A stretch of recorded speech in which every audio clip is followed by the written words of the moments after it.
Hey, how you doing, folks? This is Patrick Duff. I am making this video in response to the council meeting the other night and some of the things that were said, and just this whole situation, this Delran debacle that we have here.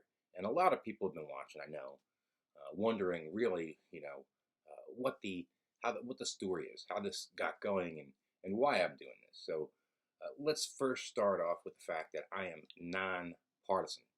I am apolitical in the sense of a party. I think both parties are full of crap. I'd say that I refer to both parties as just two different sides of the same coin. Both are very dishonest. Both lie. Both get paid massive amounts of money and take from the average people. And that's what I think. That's how I see it. I see government, most people in government, as crooks. And that's why I do what I do, because the media is dead, right? Here we have a story that's been going for 5 months. The only way it was picked up by WHYY is I forcibly, begged the editors and a reporter to come and see what was happening in the town there. But the Burlington County Times, Courier Post, the different, Philadelphia Inquirer, nobody has reported on something that's obvious corruption. You have a $300,000, payout, all these things that have happened. But let's just be clear here. I grew up in Delran. I still have family in Delran. I make no money from these lawsuits. One I'm about to file against Delran. And the lawsuits I file are what's called OPRA violations. OPRA is the Open Public Records Act. That is the act that allows us to get documents from the government. Now that's how this all started, by the way, when I asked questions about the cost of the Carly Lloyd party. It was claimed, the mayor claimed that this was about some variance, that I questioned the donation of a variance. Well, that's not true. The original question was, how much did the Carly Lloyd party cost? Okay, so let's just go over how that went down. I made the request on October 15th. They sent me back a spreadsheet with costs that were equaling $37,000 and some change, right? I shared those costs with the Delran community, and all hell broke loose. At that point, literally, I began to be attacked by a certain group of people and began being censored off of any page in Delran except for one. Literally, I have texts back and forth that I can show, or messages back and forth between people that run these pages, one of which is Delran's communications director, Wendy Mitchell, who runs Delran Residence 2.0 page. They literally, when I was just trying to put the cost out of the event, began to censor me, kicking me off the pages. I was being attacked left and right. Now, I put this out on October 15th, remember. Now, I've been doing this a long time. I've been doing these Oprah requests and putting out stories, and I'm used to a little bit of controversy. That's just part of this whole world I live in. But what I had never seen was a mayor put a statement out like the mayor did 4 days after I began my Oprah request to the township. In that statement, he claimed that there was a non-resident that was making allegations of bribery and coercion as it pertained to a variance application for one of the donors to the Carly party. That's not what I was questioning. And let's be real here. Delran Township could have just sent me all of the costs in the first Oprah request. An Oprah is a sworn statement. It's a sworn statement that what they're providing is the truth. It's the truth, the whole truth, and nothing but the truth, but that just doesn't happen. Okay? Not just in this request, dozens of other requests. I had to fight with Delran to try to get the information that I knew they had. So remember, first Oprah request I get back, it says $37,000. I get all these people getting upset. Hey, Mr. Duff, there's been donations. There's no way it was $37,000. People paid for this, people paid for that. The whole fireworks thing, the person who paid for the fireworks came out and started saying, the fireworks were paid for, so there's no way that cost is incurred by the town. So At that point, I go back, I ask for another OPA request. The person who is in charge of the OPA request sends me another spreadsheet. So I get another spreadsheet. At this time, it's like $28,000 in costs and about $35,000 in donations. Now, what was confusing is that now the first spreadsheet was $37,000 in costs. So how is there less in costs, right? And then you have more in donations. So something just didn't add up. Now, what was on this new spreadsheet, by the way, that wasn't on the old one, was interesting. It was for the DJ and band. It was for a company called Go Events, right? Go Events hired the DJ and band for $5,950 for a 2-hour party. Now, when I put out the new information of, well, here it's changed now, $28,000, and we got $36,000 in donations, people started going even more crazy, acting like I, am changing something or lying. Well, I'm just putting out the information provided to me by the township. The township gave me these spreadsheets, which are all accessible on oprahmachine.com. Shout out to Oprah Machine and my buddy Gavin, even though I was bothering him the other day trying to get information, and he got upset with me. So sorry, Gavin. But check it out. On oprahmachine.com, I then ask another question. I say, hey, can you tell me how much of the donations offset the costs of the event? A Oprah response is written back that none of the donations offset the $37,000 costs, which just doesn't make sense. So I go ahead and I print that. Now remember, we're on Oprah request number 3, where it should have just been one time and done. Just give me the information, and none of this would have happened actually if there wasn't this withholding of information. So at this point, I decided I wanted to go and find out for myself in person how much did this event cost, and I wanted to ask at the council meeting. Because remember, on October 19th, the mayor puts out a statement claiming that I said there was bribery and coercion, literally attacking me, at the same time calling me a non-resident, by the way. Carly Lloyd puts out a statement calling me a non-resident, telling me to stop questioning things in Delran. Got 1 million+ people on her fan page.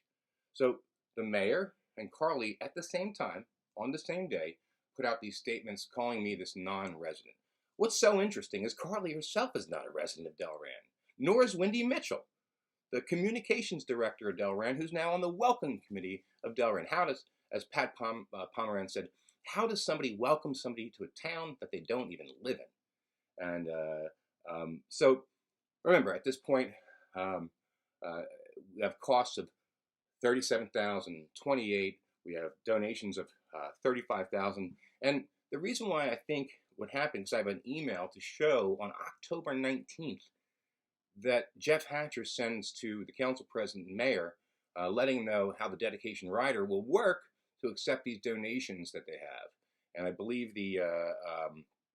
at that point they realized they could put these donations, these checks, into this special events account, right? So I go to the meeting on the 26th of October. It's the first meeting I went to.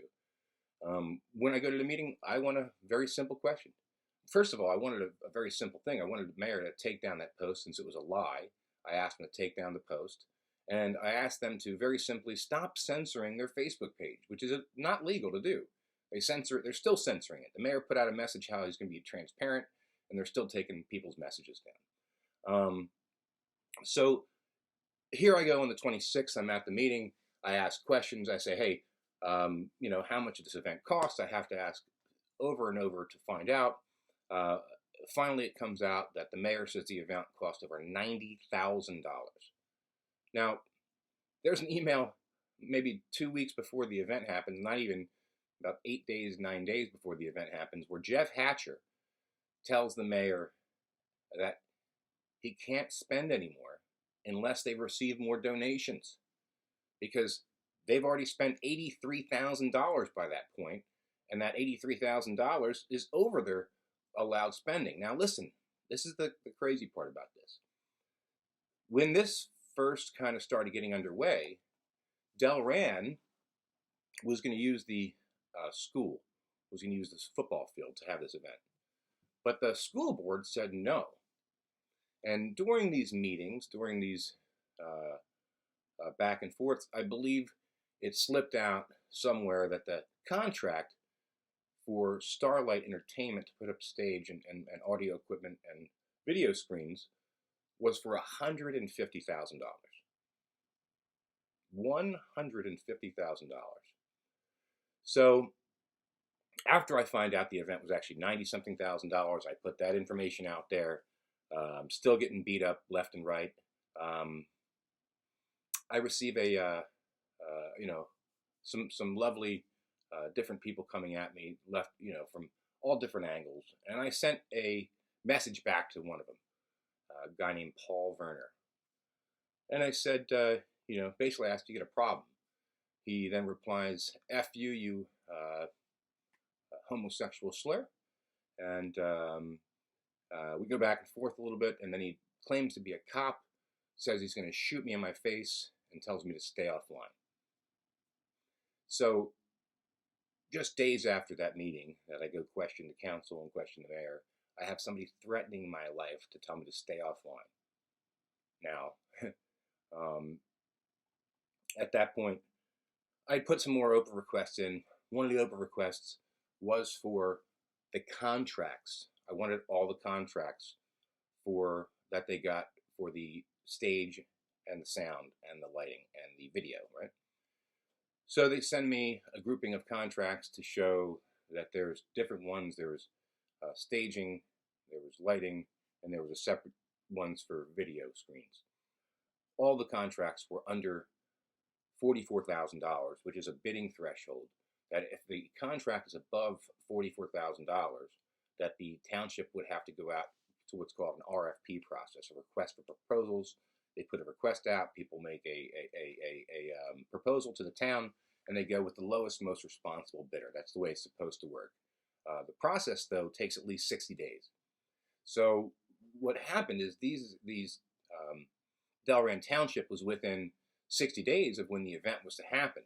So they couldn't put out an RFP for these. So when I saw the post about the $150,000 contract, and they sent me back the contracts for, $35,000 and $39,000 and $22,000 and one for $25,000, I had sent a message back asking very clearly, is there any other contracts? Can you please send me the other contracts? I believe that there was a $150,000 contract, and they replied that that's all the contracts. There was no more contracts. Now remember, so this is the second open request that I'm asking for information, that the township gives me information, supplies me with a portion of it. Right? It's called lying by omission. So it's easier to not give the information if you don't want to give it in an Oprah, right? But that's illegal. You're not allowed to do that. Okay? When somebody asks you for the information, you should give them the information. Ask for costs. Just give the costs, but you didn't. And whoever's controlling that, the mayor or Sal, I don't believe it's the clerk, Jamie Eggers. I don't blame her at all. I believe she's just doing what she's told. And I believe this has been tough on her, and I apologize if it has. And it's almost over, though. For my part, this is almost over. Because this is going to be one of my last hurrahs here, this little video. Because I want you people to understand what actually happened. So I send this another open request, like I say, asking for these contracts. They refuse to give them to me, right? Now, I reached out to a couple different people, third-party wise, dug around, started calling people, found somebody that was willing and ready to give me one of the contracts that was above the $44,000 bidding threshold. So I knew at that point I had a contract above a $44,000 bidding threshold that included both services that were split in two. Now, when I say that, there is a law in New Jersey. It says contracts not to be divided. Just type in New Jersey, contracts not to be divided. It's very clear. If a contract can be in whole, or meaning all the services in one, and it's above the bidding threshold, then the township has to go to an RFP process. But they didn't do that, as I said. So at the next council meeting, and that's if you look at my my Rabble Rouser blog, you'll see that that there's video of me asking 9 times, were there any contracts above $44,000 that included both services? The solicitor literally that evening told Barbara Littleton, who is one of the heroes of this the township at this point, I say, because she's standing up for everyone, for 16,000 plus people, in a hostile environment, I can say, especially the way that the communications director and the crew around that little posse treats people online viciously, attacking people. Like I said, my life was threatened. So I show up at the next meeting. I asked 9 times if there's any contract above $44,000. They refused to answer. They literally refused to answer. Barbara asked Sal, was there any contract? Did he know if the services could be provided in one? And he said he did not know if all services could be provided in one. Well, that was a lie too, because then what I did is, after that council meeting, since I already had them on record saying, basically lying by omission by not claiming they had these requests, or I'm sorry, these contracts or the bids for above $44,000, I went online and I printed in my blog the actual other contract to show them that I have won at least of these contracts. Now remember, I had made an open request weeks before I did this, and they only provided me with the ones that were below $44,000. At that point, they provided me 4 contracts, all above the $44,000 threshold, all including all services. And when I say that, all services, because these services that were included in one were then split in 2 so they can avoid that 60-day RFP process, and also avoid getting bids on things that were absolutely overinflated in the sense of the cost of the stage and the cost of the DJ and the band. Just the entire party itself, $90-something thousand for a 2-hour party. I can't believe somebody didn't question that. And they did, actually. The people at there's people online questioning it. People showed up at the council meetings questioning it. The mayor, when a person mentioned, the cost of this thing, literally came out at a council meeting prior to the Carly Lloyd event, prior to me ever being involved in this, saying people were mentioning numbers online that were ridiculous. That that's not true. Basically these numbers, which is $150,000. So one of these 4 contracts that they sent me was for $150,000 from Starlight Entertainment. So they had $150,000. They had another one for $60-something thousand, another one for $60,000+. And at that point, I said to myself, well, how about the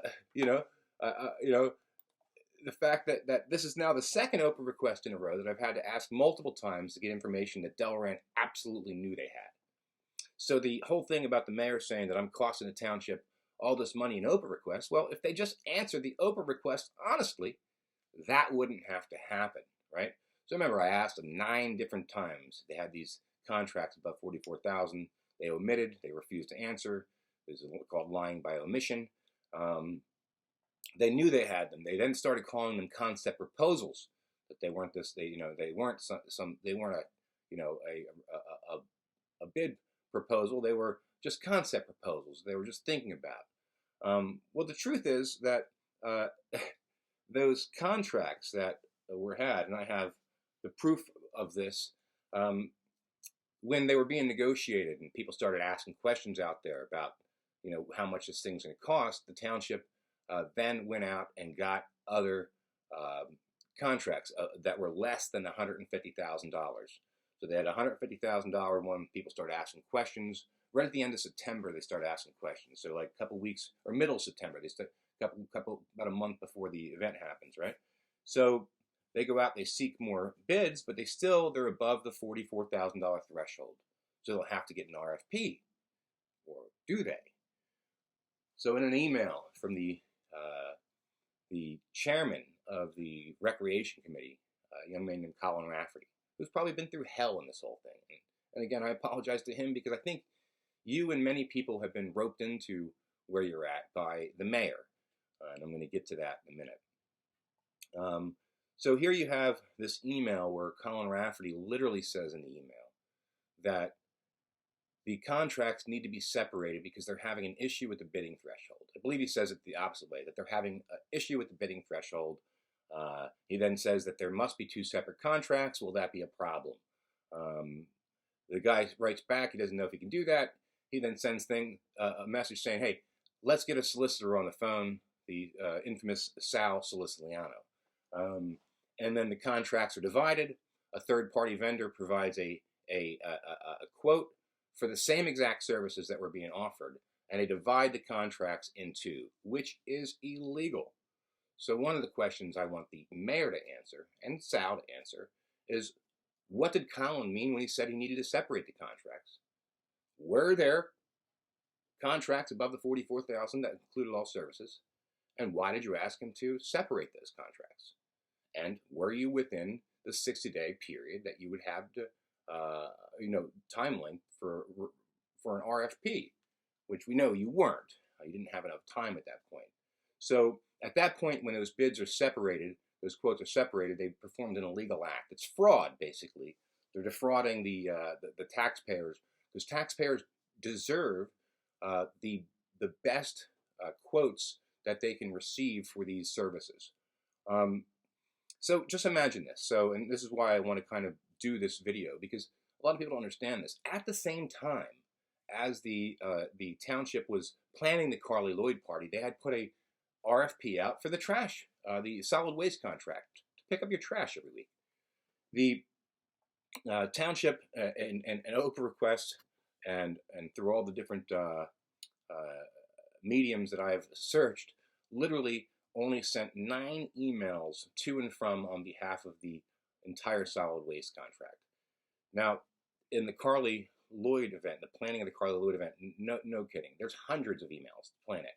There's emails to Nike, there's emails to the governor, there's emails to all the Democratic politicians they invite. There was no Republican politicians invited to this event, by the way.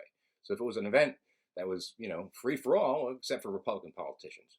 And listen, as I said, I'm apolitical. I don't give a crap. You're all full of crap. I believe that most politicians are what my granddad used to refer to as a blivet. You never heard of a blivet before? That is 10 pounds of crap in a 5-pound bag. So here you have Collins separating the quotes, the solicitor telling him to separate the quotes, and in an email that we have, this email, by the way, they had released Collins' emails weeks before they released the mayor's emails and the solicitor's emails and all the other emails, which I called cowardly at that time, and then the solicitor claimed that that the emails, or the way that the OPA requests were handled, either the solicitor or the council president, that the way the OPA requests were handled were in a sequential fashion. They get them in, they handle them, they send them out. Well, that's just not true, because I made the request for Collins' emails after the emails for the mayor and for the council. So in these emails that go back and forth, like I said, we have now a literal crime that has been committed, which is bid splitting. At that point, I put out some more articles. At this time, people are starting to kind of see that there's an issue, because, the solicitor's not answering questions. They're avoiding answering questions. And luckily at that point, the massive crew of soccer moms, stopped their attack on me slightly. But there was still another certain group of people that were, coming at me. So listen, at this point, we have 2 different OPA requests, right? Very, very important OPA requests. When I asked for the cost of an event and when I asked for the contracts, both of them withheld the information, okay? So it's clear at this point that they were covering something up. And I couldn't really understand what was happening, but really I think what was happening is that the township knew that if I kept digging, I'd find more and more. So, that trash contract that they negotiated with 9 emails back and forth. By the way, the township, none of the elected officials sent any emails on behalf of the township to any trash companies seeking or requesting these quotes or bids. When I asked the township at the next meeting if they could have went out and sought more quotes, just as Morristown did in a similar situation, the council president said yes, they could. He was then cut off by the administrator, Jeff Hatcher, who said no, they couldn't. In the emails back and forth between the mayor, administrator, and city council president, I will admit the only person that tried to ask the question of why are they charging us so much money, much more money than they were before, was Council President Tyler Burrell, who in an email literally says they're not going to get away with this. He's then sent an email from Jeff Hatcher, who lets him know that the mayor says that we're going with this contract, and then they go with the contract for 45% higher than the previous contract for solid waste. So here you have a situation where obvious neglect to try to acquire the best services for the citizens of Delran was neglected due to the fact that this party was being planned, and all attention and all hopes and all eyes were on this party. Hundreds of emails, like I said, hundreds. We have, the council president sending emails, the recreation chair, you have the mayor, you have Wendy Mitchell. Wendy Mitchell, by the way, is sending massive amounts of emails to all types of people. They had donations. They were asking for donations of anywhere from $5,000 up to $20,000. So I think they thought they were going to get all these donations that just never happened. Now, they also thought they were going to be able to use a school property, but the school board told them they couldn't. And at that point, literally, I have emails to show that the mayor of Delran. Now, listen, this isn't during the pandemic, during big shutdowns. People's masking up everywhere. It was a let's just say a very interesting time at that point. So they begged the school board to let them use the property and said that they would adhere to all the COVID restrictions, this and that. But the school board did not let them use the property, so they had to find a different venue. So literally, you have the school board saying no to this event, and these emails going back and forth to show that the assembly person, Herb Conway, who lives in Delran too, was trying to convince the school board, because he's also a doctor, that it was going to be safe. The mayor is sending these emails back and forth to the school board. The school board, like I said, shuts it down. They don't want the event there. They decide to move it over to Delran Community Park. As I said, at that same time, trash contract is coming up. When they sign the trash contract for 45% higher, they read a statement into the record. The statement that they read into the record is a statement regarding the trash contract, how they reached out to all these trash companies, the township did, on behalf of the people, and that this was the best they could do, basically. And they released the statement, and they read it into the record and put it out on Facebook.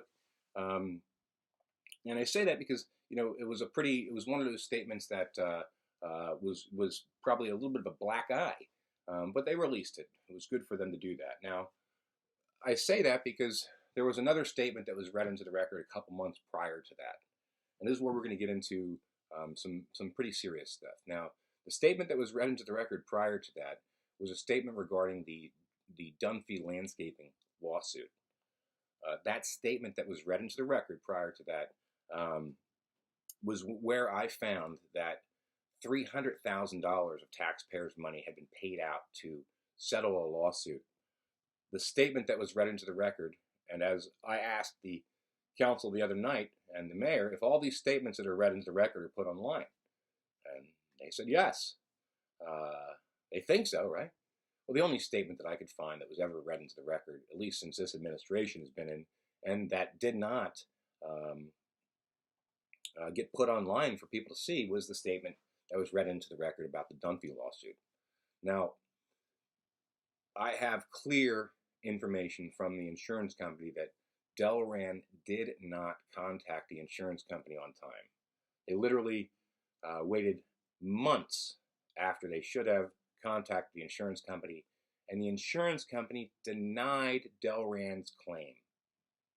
The claim was originally denied. Now, remember the other night, the solicitor at the meeting got pretty hot with some questions asking about these claims, saying that people were muddying the record by saying that the claims were filed late or after the settlement was agreed to, when now we can show that the insurance company is the one that thought that, because they say not only did you file late, but you filed months late, that you should have informed them months before that, and you didn't. So imagine this. So Jim Dunphy gets his buys his property in October of 2019. It was October 30th. They closed on the property. November 1st, he gets his permit issued to operate. No questions. There's other landscapers in the area, right? Now, what he didn't know, what Jim Dunphy didn't know, was that Delran Township had been speaking to the property owner, a woman named Kitty Newman, who was looking to sell her property so she can leave. But Delran wanted to buy it, the township, and it seems that they wanted to buy it, they say, for open spaces, but they admit they also wanted to buy it so they could help house the Delran Historical Society. So, in a statement by Jim Dunphy, he says that Kitty Newman, and also the mayor admits to this, that when Kitty Newman said that she was going to sell the property to Jim Dunphy because she wanted to close earlier than the township could, the mayor stated that Jim Dunphy would never get a permit to operate on that location, and basically let her know that it wouldn't be good for him if he did that, to buy the property, because he wouldn't be able to use it. Now, she didn't think anything of it at that time, but come January of 2020, Ted Reimel, the inspection officer, the zoning officer, comes out to the property and pulls the permit. Tells him he has to take all his equipment off the property. He's confused. He asks why, and Reimel says, "Listen, I don't want to get in the middle of this." Middle of what, he's thinking? Well, what the middle was that the township wanted to buy the property, and Dunphy bought the property and didn't know that the mayor himself wanted the property. So he applies for a variance that he shouldn't have had to apply for anyway, and goes to a hearing on June 30th of 2020. At that hearing, the other night, Marlo Smith had made a comment at the council meeting that he was not named as a defendant in the possible litigation. Well, that's kind of impossible, because on the zoning board that voted against the Dunphy variance that night sat Marlo Smith and Lynn Jenny. They both voted against that variance. And I say that because it's important, very important. At that point, when they voted against the variance, it was, I guess, August sometime, when Dunphy filed an appeal in Superior Court to the variance. And when he filed the appeal, the township could have said, no, they could have just given the guy his variance, but they decided to fight it. So the lawyer that had given the advice to the zoning board to deny the variance was none other than Sal Saliciano, right? So Sal then decides, hey, let's fight this against Dunphy. We're going to argue in court. I have the court proceedings. The judge was very clear. She said that the township acted in an arbitrary and capricious manner, and that she said that the township is to leave them alone. The solicitor actually mentioned that the township was thinking about enforcement action on the other landscapers in that A1 zone, and the judge said that's not going to happen either, because my order protects them too. So at this point, like I said, you have that variance being overturned. You have the two now council people who voted against the variance that were on the board. You have the solicitor who told the zoning board to vote against it, I guess, or that was his advice, that didn't fit in the A1 zone, and he was the one that argued the case against them also. What was really interesting is 7 days before they go to court for the hearing, is that the mayor-elect at that point, Gary Catrambone, who had just been elected mayor, was allegedly, in Jim Dunphy's statement, caught trespassing on Jim Dunphy's property, dressed in all black, coyly taking pictures of the equipment on Jim Dunphy's property to try and take to the Superior Court judge to show that Jim Dunphy is storing snowplow equipment on his property. He's not allowed to do that. But you couldn't really get the good shot from the road, so the mayor had to sneak onto the property and was caught by Dunphy on the property. Now, you have trespassing going on. You have all these other things going on. Dunphy finds out at that point that I think he called Kitty Newman, and she told him, listen, yeah, he told me you wouldn't get the permit. He figures out that not only did Gary try to get the place for the Historical Society, but when he was doing it the way he was doing it, he was basically trying to force him off his property to make his property valueless, so he couldn't use his own property. So once Dunphy wins that lawsuit, and in the judge's statements and in the back and forth with the lawyers, they said that Jim Dunphy, or the South Feliciano, had made a comment basically that they weren't allowed to operate in the A1 zone because they weren't using 25% of the property for farming, is what he claimed. Now, in the variance hearing, that was never claimed, by the way, never, not once. So what's interesting about that is that Dunphy, remember, he got his permit in November 1st of 2019, and they pulled the permit in January of 2020. He was in the middle of winter, so how could he plant a farming, operation in the middle of winter anyway, right? So here you have Dunphy that finds out not only is Gary Catrambone interested in taking the property for the Historic Society, but that the person that railroaded him was the running mate of Catrambone and just was elected to council, which is Lynn Jenny. And also, he didn't state in the statement, but remember, Marlowe Smith also became a councilman. So you have now two people that were on the zoning board that voted against Dunphy's variance that a judge clearly said was arbitrary and capricious, even though everybody in township tries to still act like that the zoning board's variance hearing was legit, to deny that Dunphy's variance. He shouldn't even have had to have a variance hearing. The permit should have never been pulled. So here's the crazy part, what a lot of people don't know, and I didn't put this out, and you can just go on the mayor's page and see it, that the Delran Historical Society, right? If you go on the Delran Historical Society page too and look, it says that the first mayor's house is one of their projects, and you can see coming soon on this thing. It says coming soon. What you'll find out is that, remember, that the mayor admitted that he wanted to help the Historical Society get into this house at one of the meetings. Told Kitty Newman, he would never, get a permit for the property. So guess who a founding member, one of the founders of the Delran Historical Society is, charter member, is Gary Catrambone. So here, for the organization that he founded, he's trying to use the township's money to buy the property, to utilize it to put some sort of museum in it for the Delran Historical Society, because the property that they wanted was actually the property of the Garwoods, which was the Delran's first mayor. There's a building behind it that was a sawmill. So this property was something, I guess, that they had planned out.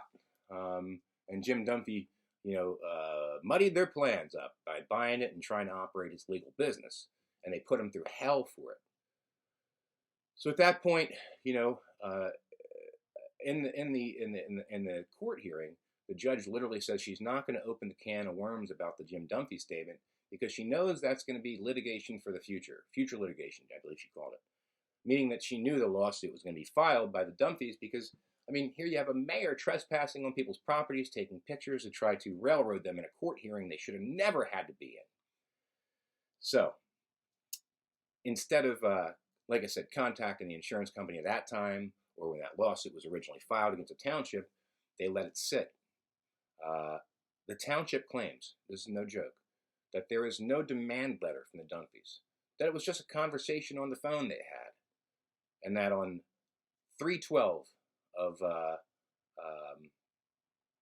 March 12th of 2020 is when this conversation was had with the Dunphys lawyer, and without a demand letter, without a tort claim notice, which is the Dunphys would file a tort claim notice against the township agreed to settle for $300,000. Now, remember, they didn't go through the insurance company, so what they had to do is, and they even wrote it in the settlement statement, or the settlement agreement, that they would pay the settlement, I believe it was 15 days after the budget was passed, meaning they had to write the money into the Delran budget to pay off the Dunphys. Now, think about this. You have the mayor and Sal Siliciano are the ones negotiating the settlement that they caused the injuries of.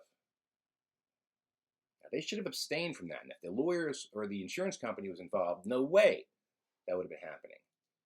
The insurance company even said that they would have liked to have been notified so they could limit liability, future liability, which future liability obviously is massive. You have Sal getting $30,000+ for legal fees, the township paying $300,000 in settlement, and the township literally intentionally trying to cover it up by not releasing the statement to the public, when all the other statements they have are released. Now, listen, this is information that I'm putting out there to the public. I'm finding it, putting it out.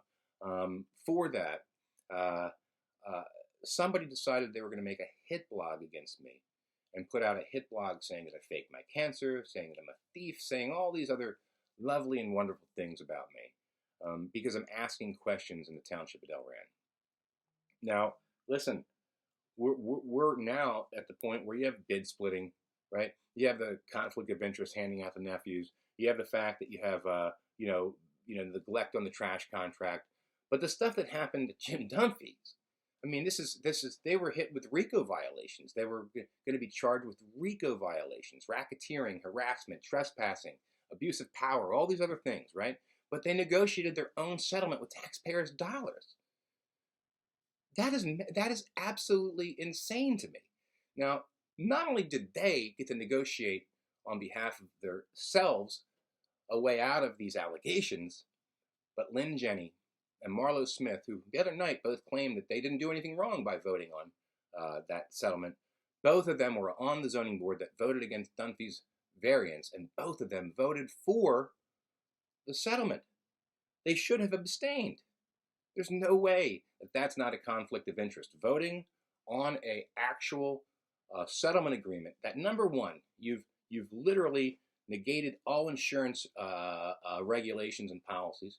You've skirted the investigation the insurance company would do, and you read a statement of the record that you don't tell the public about, and you say you did nothing wrong by voting on something that you absolutely had a conflict of interest in.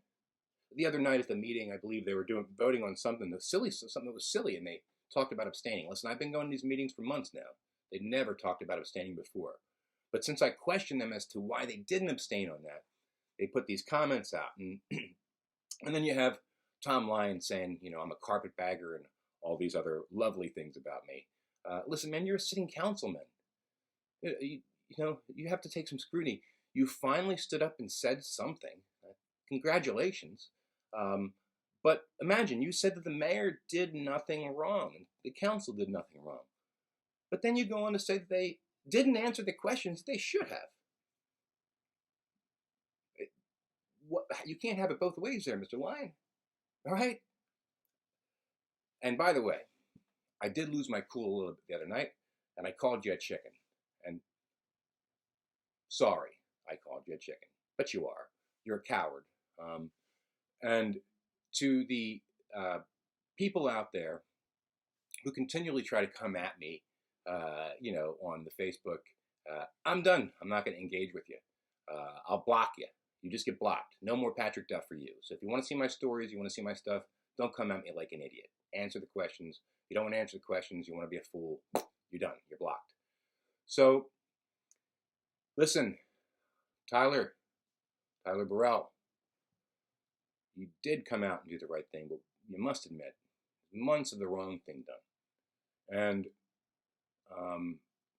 at this point, now that the mayor is saying he's not going to resign, and the solicitor is saying he's not going to resign, but they're going to answer these questions, it's up to you to put them to the bricks and ask these questions. You know what the questions are. We have to ask the questions about bid splitting. Have to ask the questions about why did he tell Colin to split the bid? He wouldn't answer that. You have to answer the questions of were there these contracts above that bidding threshold. Here's the other thing. The mayor the other night had made a comment that, listen, this has been crazy. The mayor said he works for Center Stage. He doesn't work for Center Stage. He just gets checks from him. I mean, it's going all over the place. But the other night, he made a comment that he didn't even know when Go Events was hired that it was his nephew's company until after the fact. Now, I have an email showing that he was right on the vendor contract days before the event, where Go Events was got the contract, the purchase order signed by Delran. Now, what he stated was there was an independent contractor that was the one that set that up, and it just so happened to be his nephew's company. I mean, if anybody believes that, I really have a beautiful bridge that I could sell you. So think about this. The mayor hires this Go Events company. It's his nephew's company. He knows it's his nephew's company. He's going back and forth of if he works at Center Stage, if he doesn't work at Center Stage. And he makes this comment the other night that he didn't know it was his nephew's company, and that this independent contractor was the one that hired him. Folks, the independent contractor has been Gary's co-worker, and I believe he's his family member of some sort, because Alex Glover was the guy that was getting the quotes on behalf of the town. He doesn't work for the township. He's not a member of the recreation committee, but he's the one out there getting quotes on behalf of the township, right? The mayor claiming that well, he didn't know, that Alex Glover, who works with him at Center Stage Entertainment for decades, who shares the same address in Florida as his sister or sister-in-law, Donna Catrambone, late sister-in-law, that somehow he didn't know that his co-worker gave a contract to his nephew, that the business Go Events, by the way, is registered at the same address as Center Stage Entertainment. I have a hard time believing that. And so does everybody else. You want to come clean? You want to be straight, Mayor? I'll be honest. You just need to resign, man. Nobody trusts you right now. You are untrustable. And if it's up to me, I'm going to make a deal. Mayor, just roll, and I'll roll. Because I'm sick of this. I'm sick of you lying to the Delran people. Putting other people in bad positions, who the other people put themselves in a pretty bad position too by not standing up. But it's over. As they say, it's over, Johnny. Politically, you're done. I mean, what you've done, there is a saying, in politics about when your political career is over, and at this point, yours is. And that saying goes something like this, Mayor, and I think you're going to appreciate that. Once the trust is gone, the vote is gone. So I don't think even if you tried to rerun in 3 years, anybody would vote for you. I think that the people of Delran are going to start a recall election and have you removed one way or the other. I think the solicitor can't answer the questions of why he told the kid to split the bid, okay, why he harassed Dunphy, why did he fight against the thing, why was there no demand letter, why did they skirt the insurance regulations and not go through the insurance and pay a simple deductible rather than paying out the massive settlement they did, right? So these are difficult questions that I don't think they can answer. So the mayor coming out saying that they're going to answer these questions, good luck. Because I believe if you answer them honestly, you're going to wind up in jail. And I'm fine with that. But I think you should resign, step down, step back. I walk away. I'm done with this at that point. But you came at me. You're the one that put me up on your page coming at me. And that was the wrong move. I can tell you that.